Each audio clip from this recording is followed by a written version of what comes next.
Why you must worry or be concerned about who your son or daughter marries. This is very important.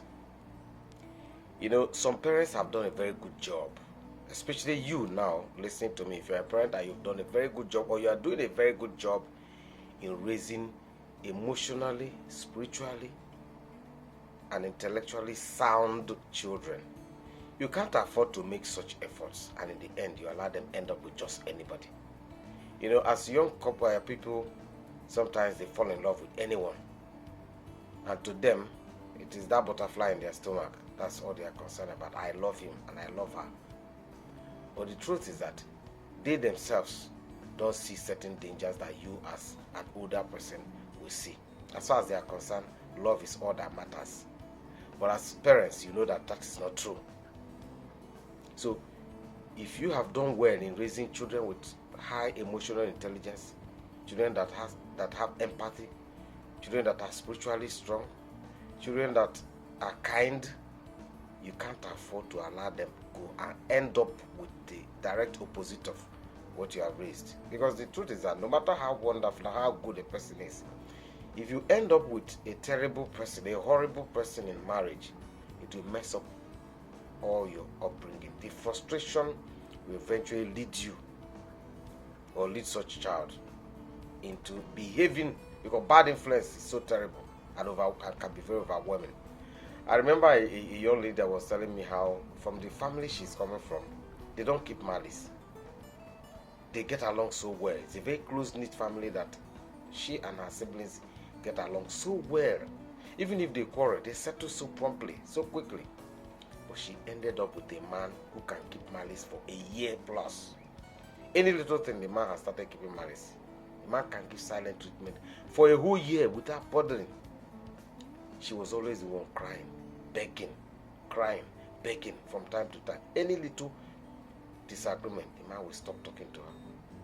The man can travel and for weeks and return back quietly without talking to her, without even bothering about the children. Once the man locks up like that, that's how he remains, and he doesn't care. So it was much later that she found out that that is how they behave in their family. That their own parents, that the man's own parents, can keep malice for a full year or even years. That until the man died, that is her father-in-law, that they weren't talking to each other. That is, the man and his wife were not talking to each other. That is, the parents of her husband were not talking to each other until the day the man died. The man was cooking his own food separately. The wife was cooking for the family. So this boy, or this man rather, copied exactly what his parents were doing. Same with his siblings. They can go for years without talking to each other, whether physically or on the phone.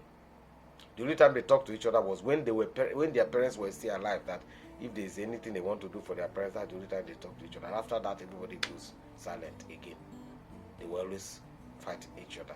So this woman, who came from a very peaceful family, ended up in a family of warriors, of malice keepers, chronic malice keepers, and she hasn't been finding it funny.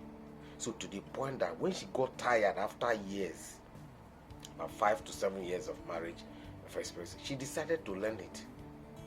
So she started keeping malice. In fact, she reliably told me that she's now worse than her husband. That at this point, that sometimes even the husband is trying to talk to her, and she will lock up also. That she can go for 2 years without bothering. That's how bad influence can be. So as parents, you should be concerned. Don't just let your son or daughter bring anybody to you and you allow him or her jump into the marriage. Do your investigations about the family, about the background. Do your investigations about the person that you want to marry. Because when the troubles start, even as a parent, you cannot be spared. Let your daughter or son marry people that you have rest of mind, so that you will rest at your old age. Not at your old age, when you think you are done raising children who are now adults, who are going into their own marriage. You will start facing the pain that comes from your daughters or sons marrying wrongly, marrying into the wrong family. By all means, avoid toxic families. By all means. except the individual has proven that he or she is different. We are not judging anybody by his or her background, but someone who has proven that he or she is different from where she's coming from, then there's no problem. But by all means, protect your children. It is your responsibility. They can tell you you can't choose for me who to marry. Yes, you have to be concerned. Yes, you may not choose for them, but you must be part of it. You must be concerned. If you see successful men and women, they hardly allow their daughters and sons to just marry anything they see. They are intentional about it. Sometimes they don't allow their daughters or sons marry down. You can't struggle and do everything and to give your children the best, only for them to go to something far below where they are coming from in the name of love. And by the time they start facing the frustrations that come with such marriage, like I said, nobody will be spared, not even you as a parent. This is Made to Last TV, where we discuss realities about relationships and marriage.